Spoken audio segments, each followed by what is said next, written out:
entonces, hoy vamos a hablar de lo que sería la excepción de falta de acción en lo que es la legitimación activa. Como les dije yo la clase pasada, la excepción es la defensa que tiene el demandado. La excepción siempre va entonces a oponer. Las excepciones se oponen. Las acciones se promueven. ¿Entienden? Entonces es la oposición de la excepción. Bueno, la excepción es una defensa que tiene el demandado.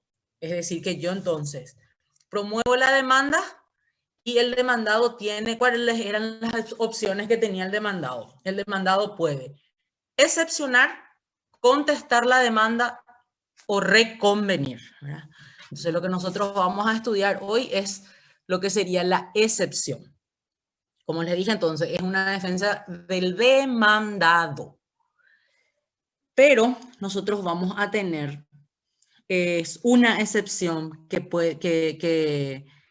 puede oponer el demandante, pero no como una excepción, sino que va a ser por la vía del recurso de reposición, que es la excepción que está en el inciso B de nuestro 224.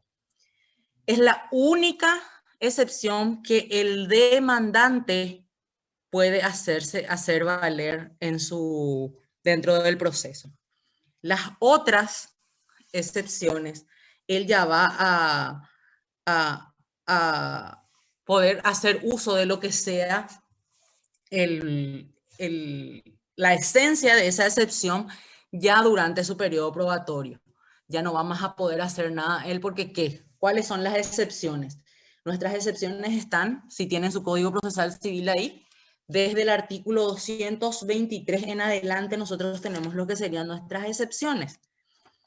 Entonces, del 223 al 233, nosotros entonces tenemos 10 artículos que hablan de lo que serían las excepciones. Bueno, el concepto dice, la palabra excepción deriva del latín exceptionis, título o motivo jurídico que el demandado alega para hacer ineficaz, ¿qué cosa? La acción del demandante. Yo tengo, entonces, tipos de excepciones.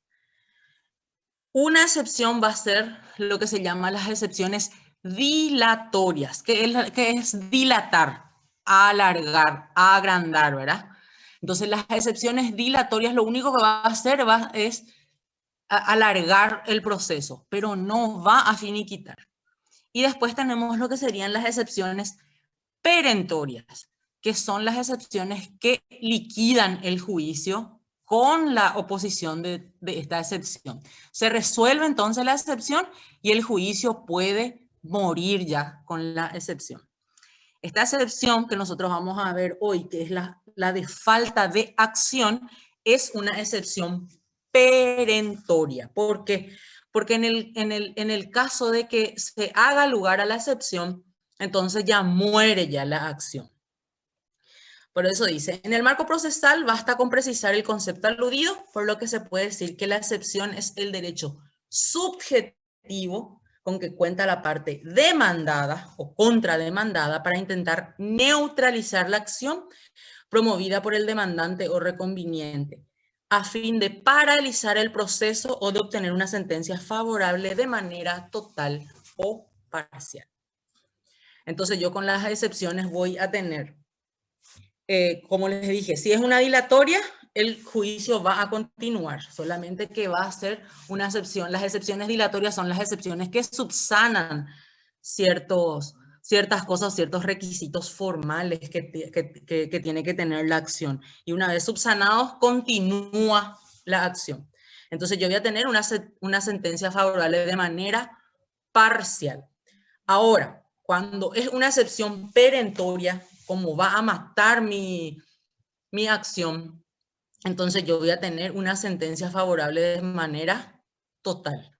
Y ya con la excepción se resuelve y yo ya liquido mi juicio. Bueno, tenemos entonces, como les dije, nuestras excepciones previas, que va desde el artículo 223 hasta el 233.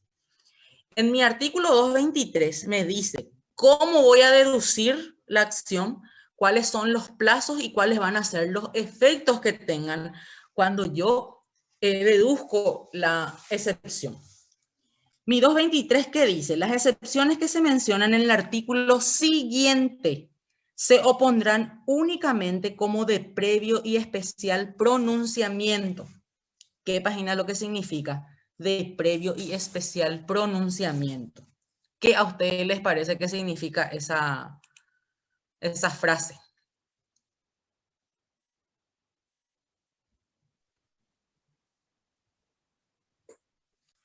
¿Alguien?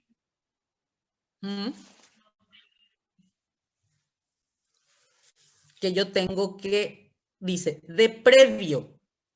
Quiere decir que antes de, y especial pronunciamiento, porque sí o sí se tiene que pronunciar el órgano judicial en ese sentido. Si yo deduzco una excepción de incompetencia, ¿sobre qué entonces se va a pronunciar? Especialmente sobre la competencia del juzgado. Si lo hago por falta de personería, de acuerdo entonces a la personería que tenga, tanto el demandante como el demandado. Por falta de acción, la misma cosa. Entonces siempre va a ser de especial pronunciamiento. Sí o sí se tiene que pronunciar. ¿Por qué nos dice que es de previo especial pronunciamiento? Porque eso lo tiene que hacer antes de dictar sentencia definitiva. Cuando ustedes den laboral, ustedes se van a dar cuenta que las excepciones en el juicio laboral se definen recién en la sentencia definitiva. No se hace de previo y especial pronunciamiento. No se hace entonces de previo antes y especial pronunciamiento antes y en solo ese sentido. ¿Entienden? Por eso es de previo y especial pronunciamiento. Dice, en un solo escrito. Es decir, que si yo quiero poner 4 excepciones, 3 excepciones, 6 excepciones, voy a hacerlo todito en un escrito. No es que voy a hacer en un escrito excepción de incompetencia, en otro escrito falta de personería, en otro, ¿entienden? Todo van a ser en un solo escrito. Y dentro del plazo para contestar la demanda. ¿Qué significa eso? Que si yo entonces voy a excepcionar en un juicio ordinario, dentro de los 18 días. Si lo voy a hacer dentro de un juicio especial, dentro del plazo para contestar la demanda en ese juicio. 9 días, 6 días, 3 días, lo que sea. El juicio, el plazo que tenga ese juicio para ser contestada la demanda. Es dentro de ese plazo que yo entonces puedo excepcionar. Entonces, si me dice mi 223 en un juicio y tengo un juicio ordinario, como lo es la usucapión o la reivindicación que vimos anteriormente, entonces yo voy a tener 18 días. Dentro de esos 18 días yo tengo que oponer la excepción previa. Dice, entonces dentro del plazo para contestar la demanda o la reconvención, en su caso. Dice, la oposición de excepciones interrumpirá el plazo para contestar la demanda. ¿Qué significa interrumpir? Interrumpir o suspender. ¿Cuál es la diferencia entre interrumpir y suspender?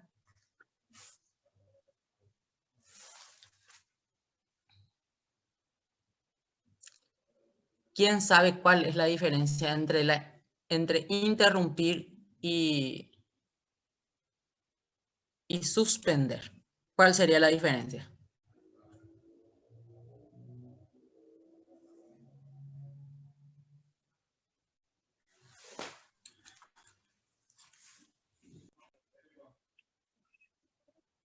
¿Y cuál es cómo yo interrumpo algo? Que se puede parar, Uh-huh. se puede tener.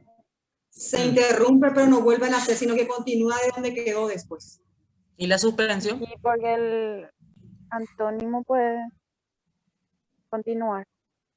Y la suspensión sería Detener totalmente. No se haya la prueba. Si yo por caducidad se suspende el plazo, vuelvan a hacer, no sé. Bueno, La suspensión eso yo es les voy cuando a no hay dejar para... pruebas ¿Eh? suficientes. ¿Qué pasó? Cuando no hay pruebas suficientes. La suspensión no es cuando no hay pruebas suficientes. Olo, sí. No. Yo tengo ¿cuál es la diferencia entre interrumpir un plazo y suspender el plazo? En uno se vuelve a contar desde cero y en el otro se continúa contando. Entonces, ¿cuál es cuál? En la interrupción, ¿yo vuelvo a contar o se interrumpe o se suspende? Por eso le digo, es interrupción o suspensión. Cuando yo paro el plazo y vuelvo a contar nomás. O continúo contando.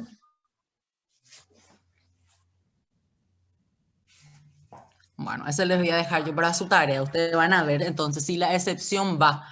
Si dice, interrumpe la oposición de excepciones, interrumpirá el plazo para contestar la demanda. Es decir, que entonces yo tenía una reivindicación de inmueble. Me demandó alguien y yo le voy a excepcionar. Cualquier tipo de excepción. Una excepción de incompetencia porque no, el inmueble no es de Ciudad del Este, el inmueble es de Fernando de la Mora. Una falta de personería, una falta de acción, litispendencia, y yo ya me notificaron y ya corrieron 10 días y yo tengo 18 días para contestar. En el 10º día yo opongo la excepción. ¿Qué va a hacer entonces esa oposición de la excepción? Va a, cuando se resuelva, y si no se resuelva a mi favor y continúa el proceso, yo voy a tener otra vez 18 días o ya voy a tener 8 días nomás para contestar mi demanda. Por eso tienen que saber bien, la interrupción del plazo es que parar y continuar o parar y retrotraer. Entonces pongan ya un ojo y subrayen esa parte de su código procesal. Entonces su artículo 223, atiendan el plazo. Siempre van a atender ese plazo para ver si tienen solamente lo que les resta para contestar o reconvenir o si tienen todo el plazo entero para poder hacer la contestación o la reconvención en el caso de que no se le haga lugar a su excepción. ¿Estamos?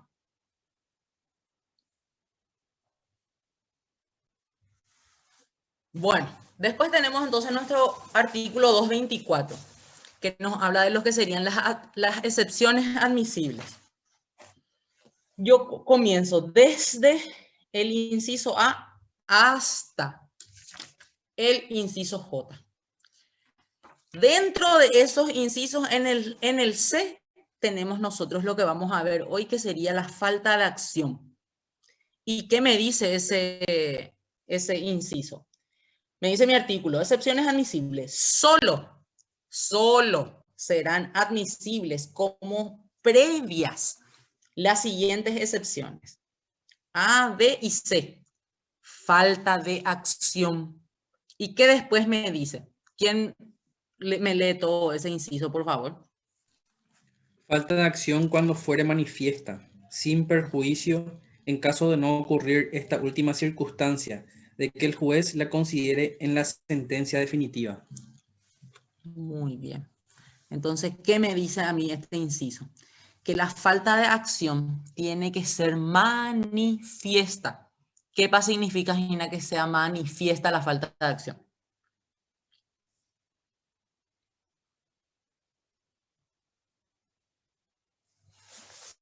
¿Qué les parece a ustedes que significa que sea manifiesta?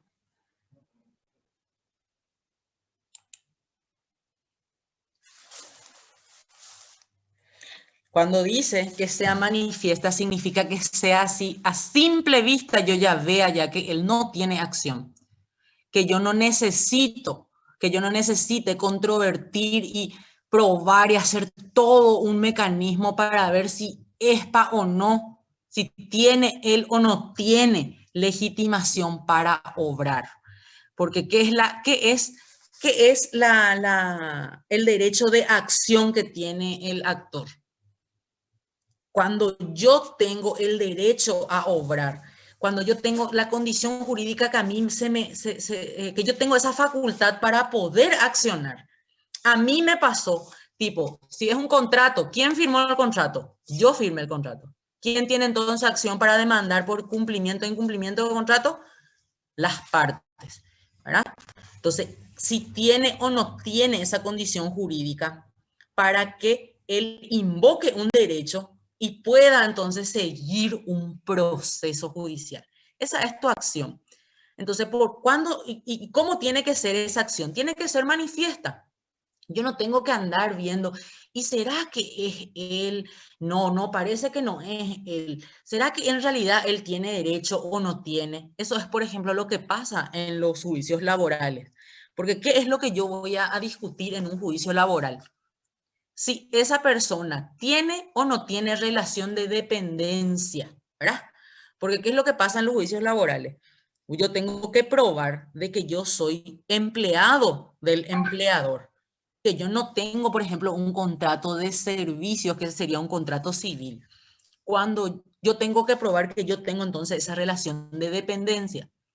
Cuando yo tengo un contrato de prestación de servicios, yo no tengo esa característica de dependencia, sino que yo soy totalmente independiente. Yo solamente tengo que cumplir con qué, con el objeto del contrato. Entonces es diferente.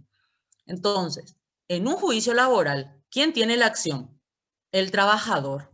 Entonces, ¿qué es lo que él tiene que probar? De que él es trabajador. Por eso en el juicio laboral la excepción de falta de acción recién se va a resolver en la sentencia. ¿Por qué? Porque se tiene que abrir la causa a prueba, se tiene que ver todo, si él en realidad tiene, no tiene, es decir, que son varios presupuestos que tienen que ser perfeccionados para que sea manifiesta esa acción. ¿Entienden? Entonces, en el juicio civil, yo necesito que la acción sea manifiesta. El contratante, el que hizo o el que realizó el acto jurídico, la persona que está reclamando su situación civil. ¿Entienden? Entonces esa acción tiene que ser manifiesta. Yo no necesito sustanciar todo el juicio para poder ver si es o no es la persona el sujeto de derecho. Entonces, eso es lo que nos pide a nosotros nuestra excepción de falta de acción. Que la acción que él está, que está invocando dentro de este proceso, el derecho en sí, es manifiesto. Se entiende entonces que él sí es el actor, él tiene que reclamar ese derecho. Es la misma cosa que si yo soy casada, por ejemplo, pero yo estoy reclamando sobre un bien propio. Si es un bien propio, mi marido, por más que nosotros no tengamos separación de bienes, él puede o él no puede accionar. No, profe. No puede, ¿verdad? Y entonces, ¿va a ser manifiesta o no va a ser manifiesta su acción o su falta de acción de él? Sí, profe, va a ser manifiesta. ¿Verdad? No van a necesitar ver si él en realidad ese bien, ¿será que en realidad él tiene acción? ¿Será que él es el dueño de ese? No, automáticamente yo le opongo la falta de acción y miro que yo voy que yo tengo que probar de que el marido de Angélica se casó con ella recién en el 2017 y ese bien ella heredó de sus padres en el 2015, ¿verdad? ¿Es manifiesto o no es manifiesto la falta de acción?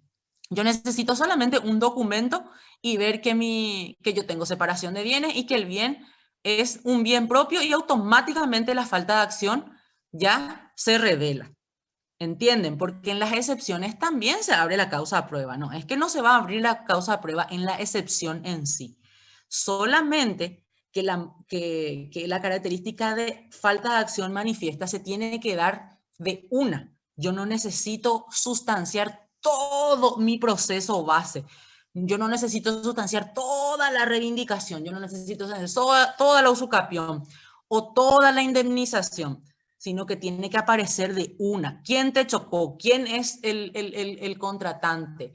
¿Quién es el arrendatario? ¿Quién es? ¿Entienden? Entonces, esa es mi excepción de falta de acción. Y dice, la calidad para obrar, que es la legitimatio ad causam, es la condición jurídica en que se halla una persona con relación al concreto derecho que invoca en el proceso, en razón de su titularidad u otra circunstancia que justifica su pretensión. La falta de dicha calidad denuncia mediante la acepción de falta de acción. Sine actione agit. Eso es lo que nos dice el gran maestro Casco Pagano. Entonces, sí. Una consulta. Sí. Si es que no es manifiesta, no se puede plantear entonces la falta de acción, por ejemplo, en el caso de que se casaron, la señora estaba pagando por un inmueble, pero recién pagó todo cuando ya estaban casados y se tituló ya cuando estaban casados, ¿verdad? Entonces, ahí, por ejemplo, no da lugar a dudas o está establecido en alguna parte de eso. Y bueno, entonces yo te digo, en esa misma situación, si es el marido el que demanda, ¿verdad? Y yo le interpongo la falta de acción, yo voy a poder liquidar en solamente la excepción esa duda de que si él tiene o no tiene acción, presentando entonces su certificado de matrimonio y ¿cómo se dice? La libreta de pago, inclusive el título de propiedad. Yo ya no voy a matar ya con eso nomás de una. O yo ya, Dios sí, voy a tener que sustanciar todo el juicio y recién al final de mi juicio yo voy a ver si él es o no es. ¿Qué vos decís? Y sí, profe. Sí, que ¿cuándo no, yo voy a poder ver si él tiene o no tiene acción? Yo voy a poder ver desde el principio o yo sí o sí voy a tener que hacer todito el juicio y ahí recién voy a ver si él tiene o no tiene derecho. Estoy en duda, profe. ¿Por qué? Y atendernos más bien. Vamos a poner, decime con qué vos ¿quién vas a ser vos? ¿Vas a ser el actor o vas a ser el demandado? ¿Quién querés ser vos? Y el actor, vamos a suponer. Bueno, vos entonces agarrás y me demandás, ¿verdad? Vos me demandás por reivindicación de inmueble, ¿verdad? Y es esa situación. Tu señora, antes de casarse contigo, comenzó a pagar el inmueble y terminó de pagar cuando ya estaba casada contigo, ¿verdad? Sí. Y al titular, el título ya salió a tu nombre, así, eso me dijiste, ¿verdad? Sí. Al nombre de los dos, ¿verdad? Sí. Bueno, entonces, ¿qué pasa? Yo te voy a excepcionar y voy a decir, ¿cómo es tu nombre? No tengo acá el... Marcelo. Marcelo. No, bueno, Marcelo. No, vamos a suponer que sale el nombre solo de ella, ¿verdad? Que salga solo... y vos le demandás. Sí, y vos pero, demandás. pero no tenemos separación de bienes. Genial, pero vos me demandas. Sí. Está solamente a nombre de ella, pero vos me demandas. Bueno, entonces, genial. Entonces yo agarro y digo, Marcelo le voy a sancionar por falta de acción. ¿Es manifiesta su falta de acción? Para mí es manifiesta porque el título de propiedad está solamente a nombre de tu señora. Pero recién tuvo ese título de propiedad después de estar casado ya. Después de casado, ¿verdad? Pero ¿qué es lo que pasa? Que entonces, ¿cómo yo voy a decir cómo vos te vas a defender? Porque yo voy a decir, no, es de ella, porque ella en el título de propiedad va a estar, ¿cómo se pagó? Vamos a decir que ustedes tenían hicieron por una inmobiliaria, ¿verdad? Les sale el título. Yo voy a solicitar un informe de si ese inmueble se pagó a cuotas o si se pagó al contado, ¿verdad? O capaz que en el título esté luego cómo fue el medio de pago, porque si hicieron un contrato primero y dijeron que iban a escriturar después de pagada la última, entonces en el título igual dice que fue de esa forma. Entonces, ¿qué yo voy a hacer? Yo te voy a excepcionar porque yo voy a decir, ella comenzó a pagar, ella se vinculó jurídicamente cuando ella estaba soltera, entonces es un bien propio, o por lo menos, ¿cuánto por ciento es de ella y cuánto por ciento es de ustedes juntos. Porque si vos te casaste, vamos a decir que ella pagó 3 cuotas y después se casó contigo y después juntos o estando casada terminó de pagar y eran 72 cuotas o 48 cuotas, ponerle que sea mucho más de lo que ella pagó antes. Entonces ya va a ser, ya en porcentaje por lo menos, va a ser de los dos. Pero ahí no es manifiesto, profe, porque se tiene que probar, se tiene que buscar algunas Pero eso es lo que pruebas. te digo, ¿qué es lo que pasa? Que yo puedo matar en el periodo probatorio de la excepción, yo ya puedo ya matar si vos tenés o no tenés acción. ¿Entendés? O vos me podés desvirtuar también y me podés decir, sí tengo acción. Y agarrás y me presentás todas las boletas de pago. Salió a nombre de mi señora, pero yo pagué con ella. Está a nombre de ella, pero es de los dos. ¿Entendés? Sí, Nosotros entiendo. nos vamos a necesitar la reivindicación, llevar hasta el final para ver quién va lo que es el dueño del inmueble. ¿Entendés? Sí, entiendo. Yo no voy a necesitar hacer todo el procedimiento, sino yo en la excepción nomás vos ya me vas a ganar. ¿Entendés? O yo te voy a ganar. De una nosotros vamos a probar si vos tenés o no tenés acción. ¿Por qué? Porque ¿qué es lo que pasa? La acción, para ser manifiesta, yo tengo que poder demostrar que vos no tenés derecho para estar en el juicio. ¿Entendés? Y no importa lo que vos no tenés derecho para estar en el juicio. Y yo con un documento, 2 o 3 documentos, o en un periodo muy corto, yo puedo desvirtuar totalmente la pretensión que vos tenés en cuanto a ser el titular del derecho. ¿Entendés? Yo no necesito gestionar toda la acción. Yo de una vez, no, él no tiene acción para estar, no es él el titular del inmueble. El inmueble está a nombre de su señora comenzó a pagar cuando ella era soltera y por más que haya terminado de pagar cuando ella era casada, el título de propiedad está a su nombre y ella comenzó desde soltera, entonces es un bien propio.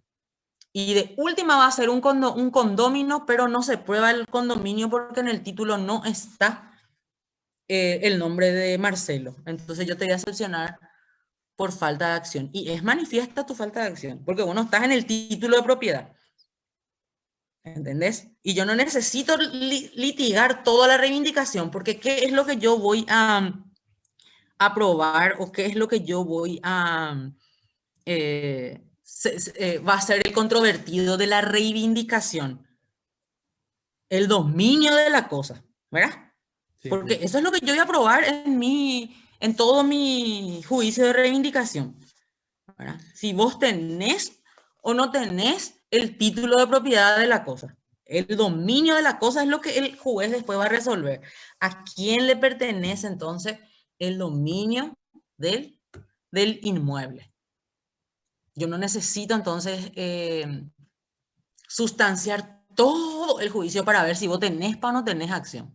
Yo de una te puedo liquidar. Ahora sí, había sido que era un juicio que estaba en sucesión y que todavía no sé, que hay una acción autónoma de nulidad en el medio del juicio.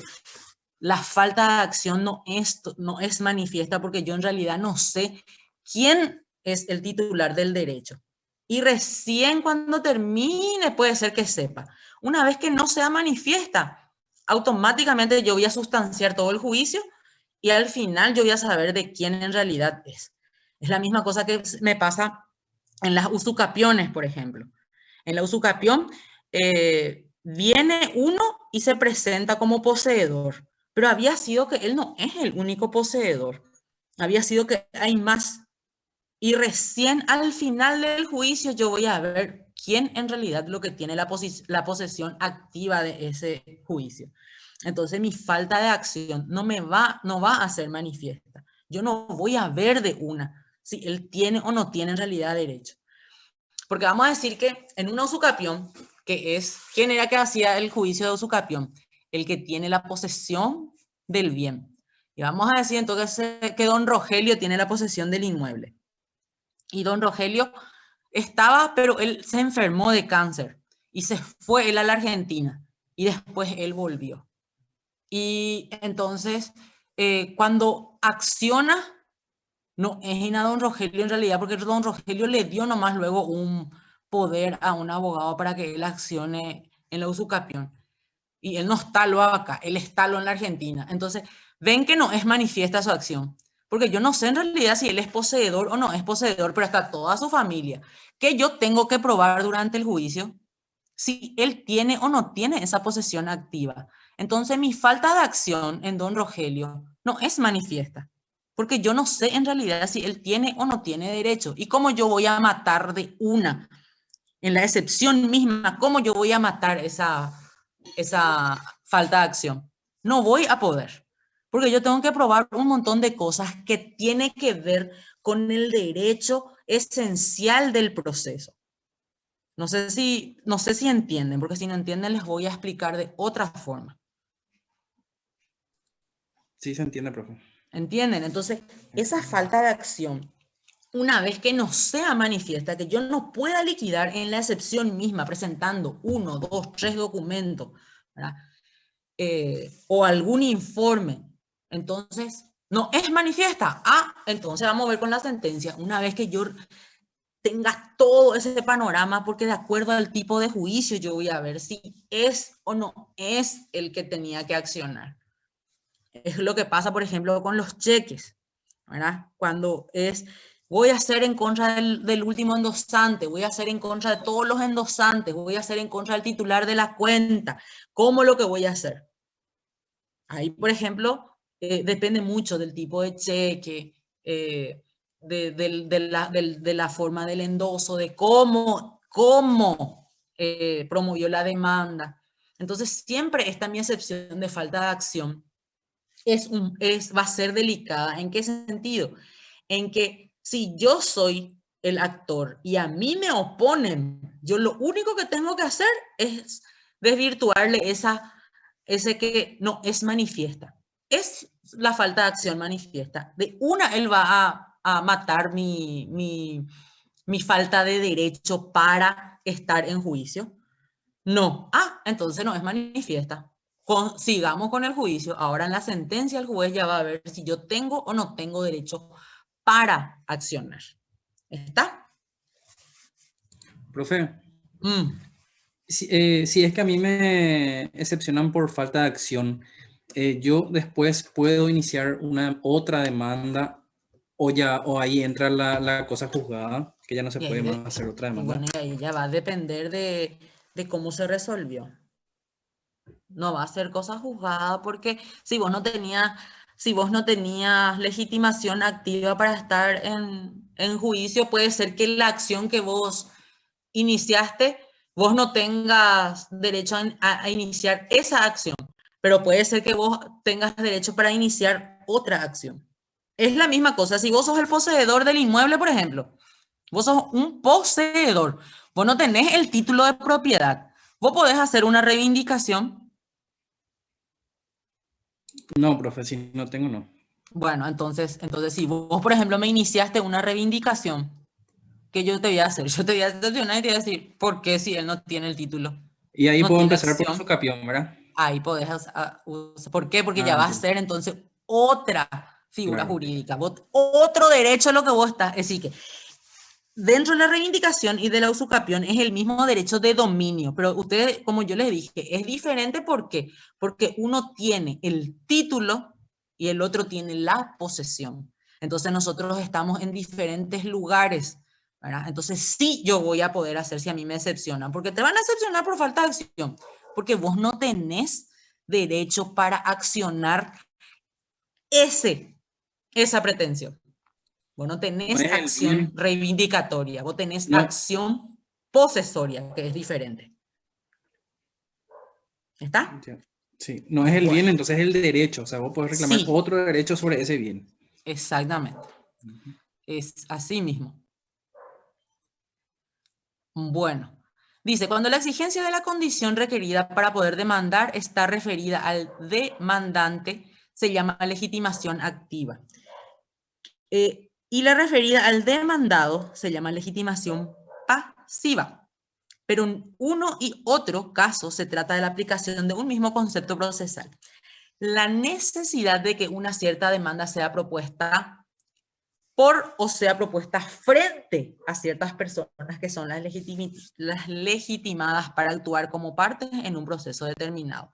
En cristiano, la legitimación activa va a ser cuando el que no puede estar en el proceso es el actor, es el que me está demandando, el que no es el que me tiene que demandar, no es él el que tiene el derecho, no es él el que tiene la acción que está promoviendo. Esa es cuando entonces es una falta de acción en la legitimación activa. ¿Cuándo va a ser en la legitimación pasiva? Cuando me demanda a mí y no me tiene por qué demandar a mí. Le tienen que demandar a otro. Entonces hay una falta de acción, pero en el demandado, en mí, en la legitimación pasiva. Entonces, cuando a mí me demandan y no me tenían que demandar a mí, porque no soy yo, es él. Entonces, ahí yo opongo una excepción de falta de acción en la legitimación pasiva. Yo no, sí. Legitimación pasiva es en el caso. Y la activa es cuando alguien en mi representación lo hace, ¿no? No, así es. Marcelo me demandó, vamos a poner el ejemplo de el ejemplo de Marcelo, ¿verdad? En donde su señora fue la que compró la casa, ¿verdad? Cuando era soltera, ella comenzó a pagar, terminó de pagar y en el título está ella, ¿verdad? Él me demanda a mí. Ahí él tiene falta de legitimación activa. El actor es el que no puede demandar, ¿entendés? Marcelo no me puede demandar. ¿Por qué? Porque él no tiene legitimación para estar en juicio. No es él el titular del derecho para accionar. Entonces yo ahí le voy a oponer una excepción de falta de acción por legitimación activa. El actor es el que no tiene legitimación para estar en juicio. Ahora sí, agarra su señora, ¿verdad? Le demanda a mi marido. Y no es mi marido el que tiene que cumplir, si no soy yo. Pero ella agarra y le demanda a mi marido. Entonces, ahí va a haber una falta de acción por legitimación pasiva. Mi marido le va a decir, pero ¿para qué vos me demandás a mí? ¿Yo qué tengo que ver con el problema que tiene mi señora con ustedes? Yo no tengo nada que ver con el problema que ustedes tienen, porque nosotros tenemos separación de bienes. Entonces, es ella la que tiene que resolver, no yo. ¿Entendés? Entonces, ahí hay una falta de acción, pero en el demandado. Le demandaron mal, no le tenían que demandar a mi marido, me tenían que demandar a mí. O capaz que nos demandaron a los dos, pero él opone la excepción y dice, no, yo no tengo por qué estar demandado acá. Yo no tengo nada que ver con el vínculo jurídico que tienen ellos. Entonces ahí él excepciona por falta de acción de legitimación pasiva. ¿Está? Ya. ¿Entendieron la diferencia? Sí, profe. Señora. Bueno. Dice, entonces, la legitimación, ¿qué es entonces? Es el requisito que afecta tanto al actor como al demandado.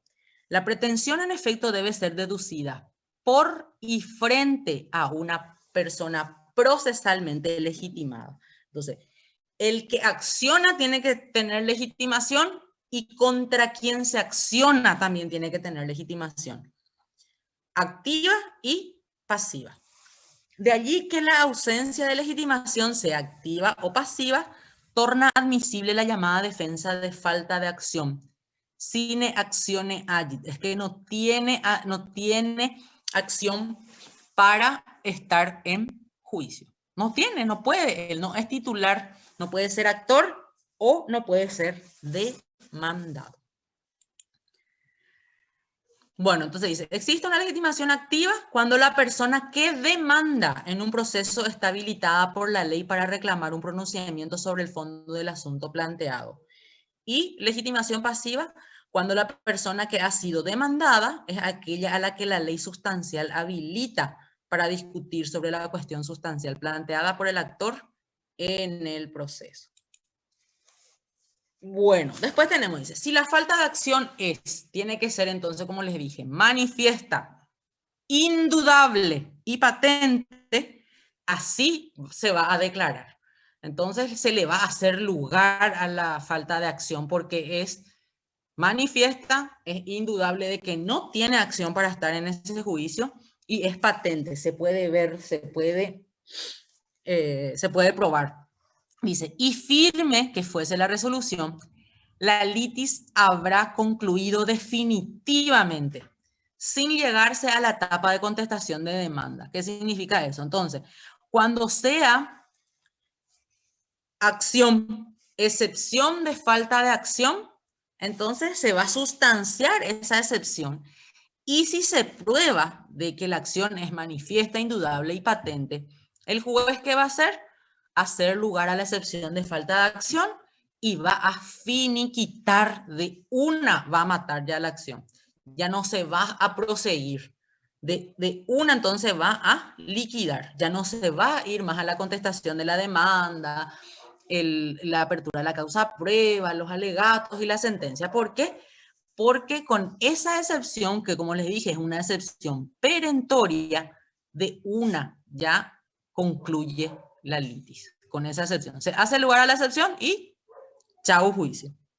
Ahora dice, por el contrario, si resulta que sí tiene acción, se rechaza entonces esta excepción, no hacer lugar a la excepción de falta de acción y dice, no se puede volver a deducirla en la contestación de la demanda. Como no se le hace lugar a la excepción, no es que yo voy a volver otra vez a meter ese en mi contestación de demanda. No, porque el juez ya resolvió sobre lo que es la falta de acción. ¿Verdad? Porque a su respecto existirá cosa juzgada. Yo ya no puedo volver a plantear esa falta de acción en mi contestación. ¿Qué significa eso? Que en mi contestación la base, el sustento, el fundamento y el argumento de la contestación ya no puede más versar en la falta de acción. Ya tiene que hablar ya sobre el derecho objetivo, ya no más el subjetivo, porque el juez ya declaró como cosa juzgada y no se le hizo lugar a la falta de acción. ¿Entendieron? Sí, profe. Bueno, eso nomás es la falta de acción. La excepción de falta de acción no es muy complicada, pero como les dije, si yo voy a ser el que va a oponer la excepción, entonces yo tengo que hacerla tan bien para que entonces la falta de acción yo tengo que argumentar y fundamentar para que se vea manifiesta, indudable y patente. Sí o sí mi escrito tiene que estar basado entonces en eso. Tengo que demostrar, yo tengo que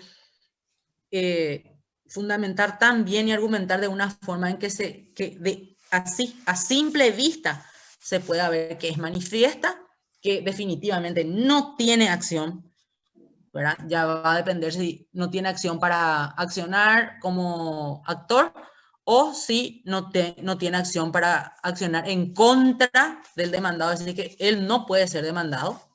Y patente, yo tengo que arrimar todas las pruebas que sustenten esa falta de acción.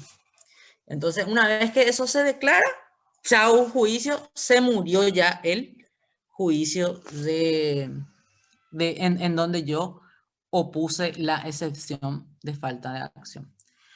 Ahora dice, si por el contrario resulta que no hay caso, tiene acción, entonces ya tengo que contestar la demanda y ya no puedo hablar sobre esa falta de acción en mi escrito de demanda. Así que el fundamento, la piedra angular de mi escrito de demanda ya no va más a poder ser esa falta de acción.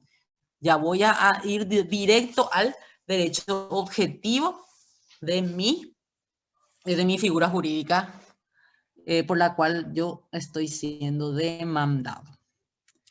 Bueno, y por último, sí. ¿Sabe cuándo ¿cómo se va a dar cuenta usted que nosotros entendimos su clase hoy?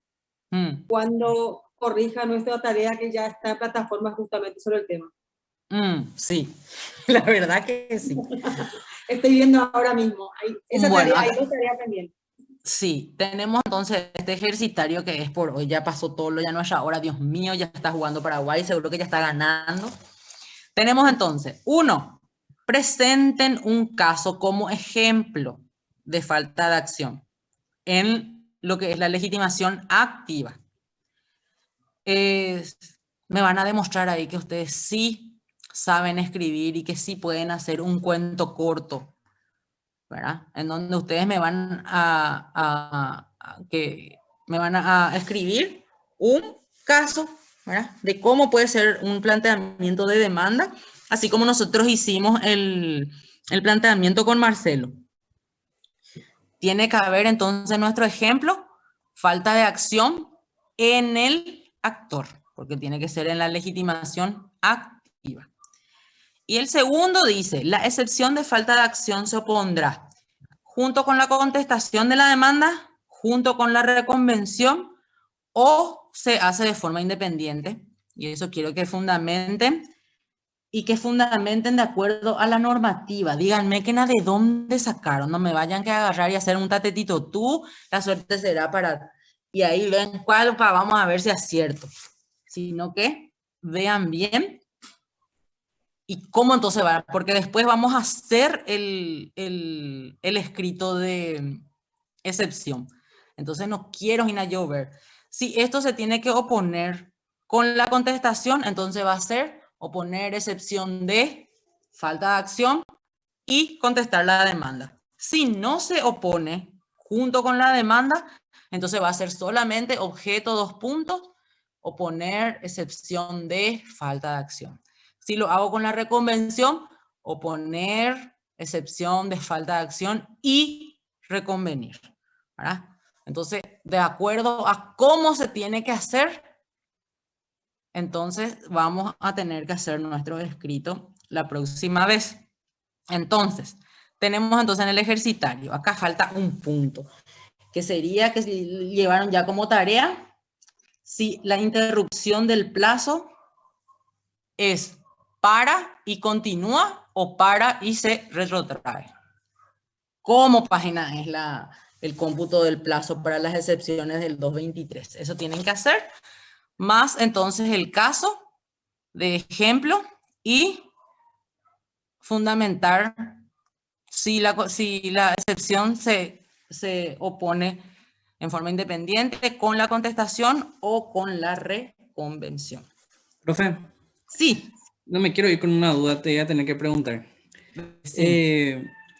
En la diapositiva anterior, Sí. están los requisitos para que Acá. sea... ¿Me puedes poner, por favor? Porque Sí. no sé por qué estamos acá. Ahí, que sea manifiesta, indudable, patente, ¿verdad? Sí. Si es así, el juez ya directamente da lugar a la excepción o tiene, sí o sí tiene oportunidad el excepcionado, no sé si se dice así, para contestar, de si tiene acción o no. Tiene ¿no? cómo defenderse, claro. ¿Qué es lo que me dice acá? Acá no es que te dice que tipo, no es que vos vas a oponer la excepción y el juez ya te va a dar, no. Sino que en el caso de que sea manifiesta, se va a declarar de esa forma, ¿verdad? Ahora, si no es, entonces se va a rechazar. Pero tiene su procedimiento. Por eso, cuando ustedes lean del 223 al 233, van a ver cómo se sustancia, cómo se corre traslado, cómo se va a admitir o no se va a admitir, si va a haber, cómo se hace la apertura de la causa a prueba, cuánto tiempo dura, ¿verdad? Y cómo se resuelve. Y en caso de que se desestime la excepción, ¿cuál es el efecto? Por eso yo quiero que ustedes lean del 223 al 233. Acá lo único que te dice es que en el caso de que si la acción es manifiesta, es indudable, es patente, después de sustanciada toda la excepción, el juez va a declarar así, ¿verdad? Y una vez que ¿qué es lo que te dice acá? Que cuando declare, cuando te dice que hace lugar a la excepción, después de todo su procedimiento, ya no, ahí ya se va a morir ya tu acción, ya no va más a continuar. Hace lugar a la excepción y finiquita el juicio. Eso es lo que te dice. Ahora, si él no hace lugar a la excepción, va a continuar entonces tu juicio y ya en tu contestación ya no vas más a poder fundamentar o sustentar sobre todo lo que era la falta de acción, porque eso ya está como cosa juzgada. En el caso de que vos vuelvas a contestar y al contestar vuelvas a fundamentar sobre la falta de acción, cuando eso el juez pese para hacer la sentencia, va a decirlo, la contestación de la demanda se ha realizado con los mismos fundamentos que se lo hizo en la excepción. Por lo tanto, ya la excepción fue rechazada, por lo tanto no tiene la virtualidad de servir para la resolución. Eso es lo que te va a sacar en tu sentencia. ¿Por qué? Porque en la sentencia se analiza el escrito de promoción de acción y la contestación de la demanda. Y en base a... ¿Por qué? Porque es pretensión y contrapretensión. Entonces, eso sí o sí yo tengo que analizar y tengo que ver qué es lo que me pide el actor y qué es lo que refuta el demandado. Y cómo se va aprobando. Y se va entonces analizando, armando y valorando cada cosa. Y si vos, una vez que ya se te rechazó la excepción, volvés a fundamentar con los mismos argumentos tu contestación, el juez que va a hacer va a decir, ah, no, yo ya resolví ya eso en la excepción y ya ni va a tocar más lo que vos le dijiste. Y una vez que él no toque tu contestación de demanda, entonces prácticamente arquero lesionado va a tener tu equipo y el actor sí o sí va a tener mucho más chances, ya que tu contestación es como si no estuviese ahí. ¿Está? Gracias, profe. Ok. Bueno, y terminamos entonces por hoy. No se Profe, olviden de... Sí, decime nomás. una consulta, ¿el trabajo sería individual o sería grupal? Siempre va a ser grupal. Siempre va a ser grupal. Porque ustedes ya tienen su grupo formado y entonces lo que yo necesito que ustedes hagan sí o sí que tengan es un archivo, una carpeta por grupo en donde van a poner toditos los trabajos prácticos que hicieron, porque en el hipotético caso que creo que va a suceder a fin de año, cuando yo haga todo la corrección de los trabajos prácticos y remita eso, yo tengo que ver ahí. Ustedes van a decir, acá, profe, nosotros tenemos la carpeta de los trabajos del año. Y en la carpeta de los trabajos del año, obviamente van a tener fecha sus documentos. Entonces, de acuerdo a lo que tenían ustedes en su carpeta, si hay alguna falla en la corrección, ahí yo les voy a poder considerar, o si no, no les voy a poder considerar. ¿Entienden? Entonces, los trabajos son grupales y tienen que guardar en una carpeta en la fecha en que ustedes envían, para que así, en el caso de que haya problema en el sistema, ustedes tengan su backup, ustedes tengan su respaldo. ¿Está bien? Entiendo, profe, muchas gracias. Dale, Está bien, profe, gracias. dale. Profe, quería preguntarte algo por el plazo de la tarea, Sí, porque uno dice 7 días y el otro dice 13 días. O sea que hay dos. realmente eso Hay uno que es sí, la anterior, ¿verdad? Por eso me decís. exactamente. Hay uno que dice contestación de la demanda y luego dice ejercitario. Uno de ellos tiene plazo de 7 días y luego el otro tiene plazo de 13 días. Porque la tarea de daños sigue como está todavía. Esa todavía no tiene fecha. Ah, mira, un poco voy a mirar, qué raro. ¿Sabes que Profe, así me aparece en la plataforma. es decir, que el ejercitario de esta unidad tiene dos plazos? No, profe, hay 2 tareas